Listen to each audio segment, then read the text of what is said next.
A recent court ruling in which two homeowners won their foreclosure cases against two major banks could open up a Pandora's box for the entire industry. Rebel Cole of DePaul University is here to talk about the fallout. Welcome back, Rebel. Good to be back. So let's just recap what happened last week. A Massachusetts court said that Wells Fargo and U.S. Bancorp improperly foreclosed on two homeowners in 2007 because the banks did not have proof that they owned the mortgages. Now, you predicted that something like this would happen.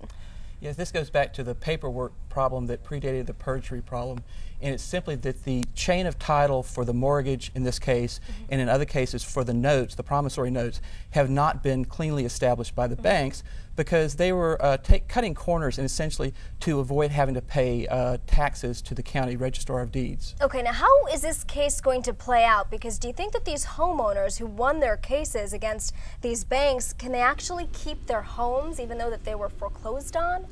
Well, what this case means is that there's still a valid mortgage and a valid debt to be paid. The question is, who is the debt to be paid to and who has the right to foreclose?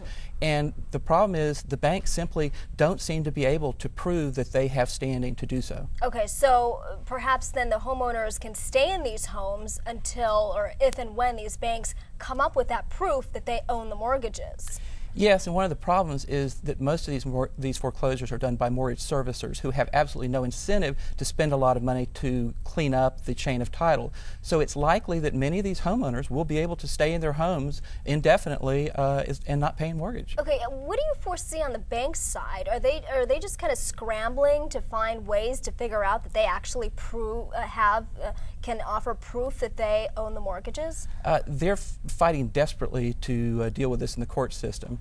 And this is a huge blow against them because real property law is a purview of the states. So it has to be decided by each of the 50 state Supreme Courts ultimately. This is the first state Supreme Court to rule on this matter. So it sets a very important precedent against the banks going forward. So it's really raised the bar for the banks to deal with foreclosures going into the future.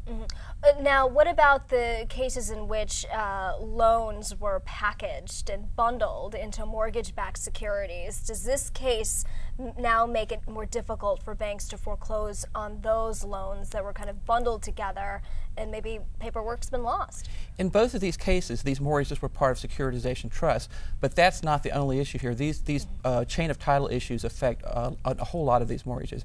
But certainly, this casts some serious doubts on the ability of these securitizations to foreclose, which means that it may be these mortgage-backed securities are backed by no mortgages, which means they're unsecured, and they may be subject to some serious ratings downgrades, which would seriously impact their value. Wow. Now there are cases similar to this one in Massachusetts all over the country, right? In virtually all 50 states, there are cases like this winding their ways through the appeals courts, and they'll ultimately end up in the Supreme Courts, and there'll probably be some rulings for the banks and against the banks. But this one is the first. It's a very important precedent, and it's a very bad one for the banks. Okay, in the meantime, we've got 50 state attorneys general investigating the robo-signing scandal in which banks didn't have proper documents, didn't sign the affidavits correctly when they tried to push through these foreclosures. Are these states going to have more leverage because of this specific case? They're going to have some, but the state attorney generals can't settle these issues because they're part of the executive branch. This is strictly a judicial issue.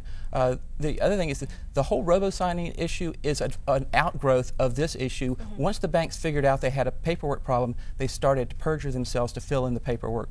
Okay, bottom line, this is a mess that will continue for decades probably? At least, I bet we'll be talking about this in 2020. All right, thank you very much. Rebel Cole, DePaul University.